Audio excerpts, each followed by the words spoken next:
Taranja baolina lavalava niditra teo amin'ny andro faharoa ambin'ny folo ny fanintsanana fiadiana ny tompona andakany ligina Lamanga ho an'ny top 14 voatana ny 3FB ny laharana voalohany rehefa nandresy ny TFM Malagasy tamin'ny satokana 29 izy ireo io tolakandro io teny amin'ny Kianjamaki Antotapenaka.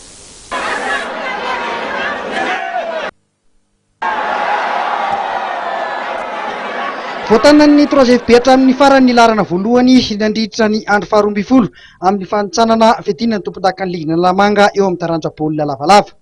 Resin'ny 3FB tamin'ny Mokafoy 29 zareo boakely manohitra avy eny Akasina. Ny adiny baolina hatrany am-boalohany ka hatramin'ny farany, ny famaliana araka izany ny fanafiana.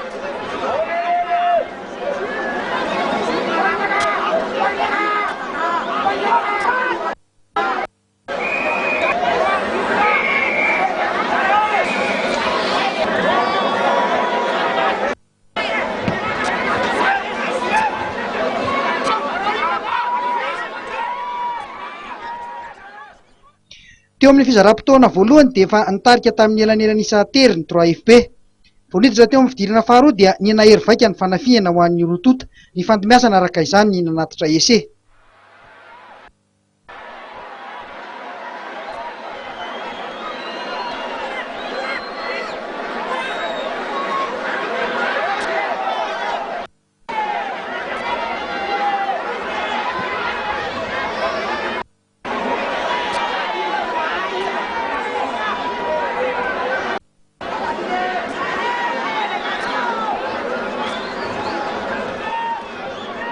Tao anatin'ny 10 minitra farany dia mbola nitarika tamin'ny isa 7 no 7 ny TFM Anakasina. Efa nihevitra ny maro fa tsy ho afabela amin'ny TFM indray ny 3FB. Tsy izay anefa no nitranga fa dia noporofony José ny mahampitsara baolina kalaza azy tamin'ny alalan'ny drops ka nahalasa ny isa ny 3FB ho 20. Tarika tamin'ny satokana teo ny 3FB 27 izay tsy niova intsony io satria hain'ny 3FB no niaro ny tombony isa kely izay nananan'izy ireo, naninona dia nanindry mafy aza ny TFM.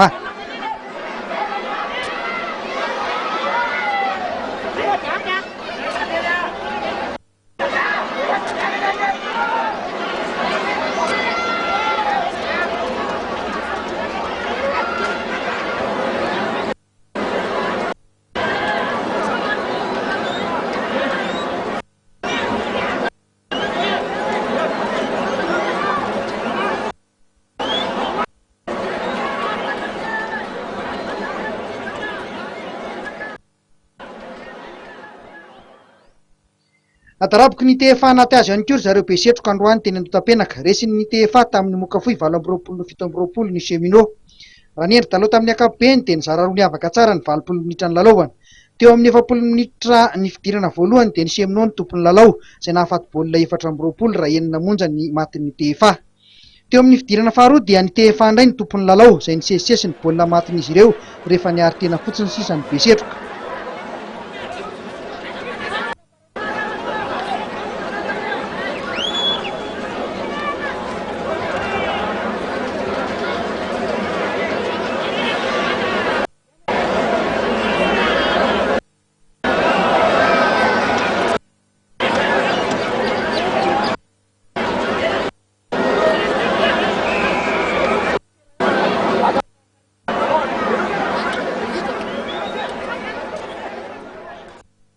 Folo minitra tsy iravana dia mbola nitarika tamin'ny isa 17 ny be setroka.